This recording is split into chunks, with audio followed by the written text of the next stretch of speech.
Hello friends. So today I want to talk about the principle of mathematical induction. So before I get into it and start defining something, let us look at this very simple expression or this very simple statement. So what we see is the sum of natural numbers is equal to this thing. So if I have the sum of natural numbers taken from 1 to n, that will be equal to 1 by 2 into n plus 1. This is a general formula, it's very common. Now, how do you think that we can arrive at this formula? So, because we cannot actually calculate the sum of natural numbers for 1 to n for all the cases. For 1 plus 2 we can do it, 1 plus 3. There is a limit up to which manually we can work out, and then generalizing it is something that is not that simple. So how can we arrive at this conclusion? We will see one simple technique or a simple rule which is known as the principle of mathematical induction. So let us say that this statement I want to verify it. I'm not sure if it's true. How can you verify? First thing that you can do is you can just check it for one value. Suppose that we are only having one term, so this has n terms and the statement is true for these n terms. Suppose we had only one value, so let's set the value of n as 1. Then what do we get? The left hand side is 1 and the right hand side, which is also 1.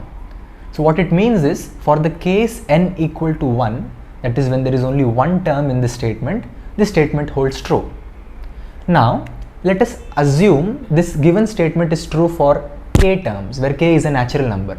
We are just assuming that this statement is true for k terms. So now I am calling this statement as p of n, and I am assuming that the statement is true for k terms. What does it mean? So we are just assuming it. It can be wrong or it might be right. We are not sure about it.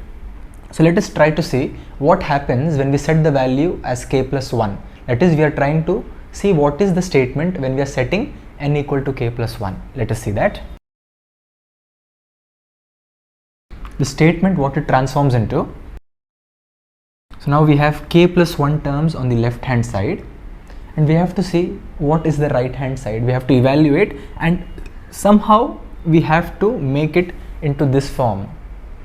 So if we are able to take this and make it into this form, that is, we are able to get this formula using this assumption that we have made, then it means that this given statement will also hold true for k plus 1. So let us try and do that. So this part, that is 1 plus 2 plus 3 up to k, this we have already assumed to be true. So we can use this result. Let us see. So this is what we have as of now. Now let us try and do some changes in this statement and see if we can bring it in the form where we get 1 by 2. The k should become k plus 1, because now we are talking about the case n equal to k plus 1, and this should become k plus 2. So far we have got this. That is, when we add 1, 2, 3 up to k plus 1, this is what we end up with when we assume that p of k is true. Now let us see what we can do with it.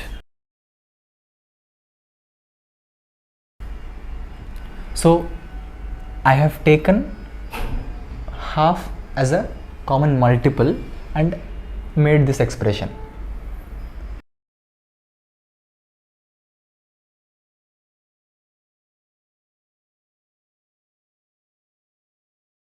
So after factoring everything, we come back to this result. What we have got is half multiplied by k plus 1 multiplied by k plus 2. So if we try to break it down further, what it means is, that's what it means.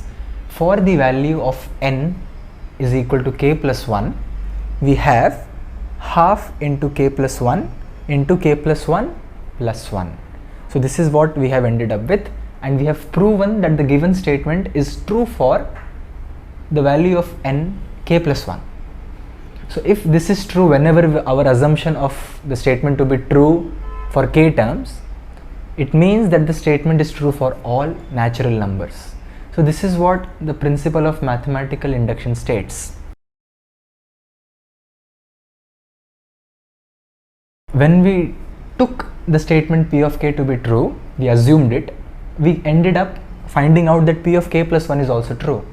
And initially we also had verified the given statement for one term. You could have verified it for 2, 3, 4, it's up to you.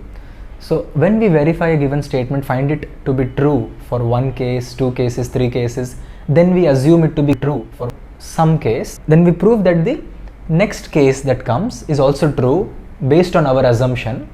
Then we can say that this given statement is true for all natural numbers. Now that is the principle of mathematical induction. Now let us get into the formal definition of it.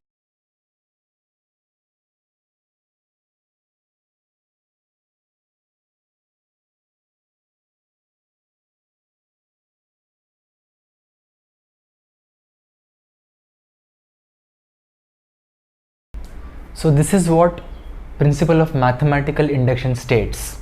It says that if P of n is a statement over natural numbers, and if P of 1, that is when the case when n is equal to 1 is true, and also P of k plus 1 is some natural number. So we are fixing a natural number k and we are proving that the k plus 1th case is true. So P of k plus 1 is true when P of k is true. That is, we assume that the statement is true for k and then we prove that P of k plus 1 is true. If these rules are holding, then this statement P of n is true for all natural numbers. That is, it is true for 1, 2, 3, k plus 1 up to infinity. The statement must be true. So this is the rule. If these rules are satisfied for any given statement over natural numbers, then we can say that that statement is true. In the same way, we will see a lot of problems how we can use this principle of mathematical induction to generalize many common formulas. So in the coming videos, we will work on some of these kind of problems where we will make use of the principle of mathematical induction. Thank you.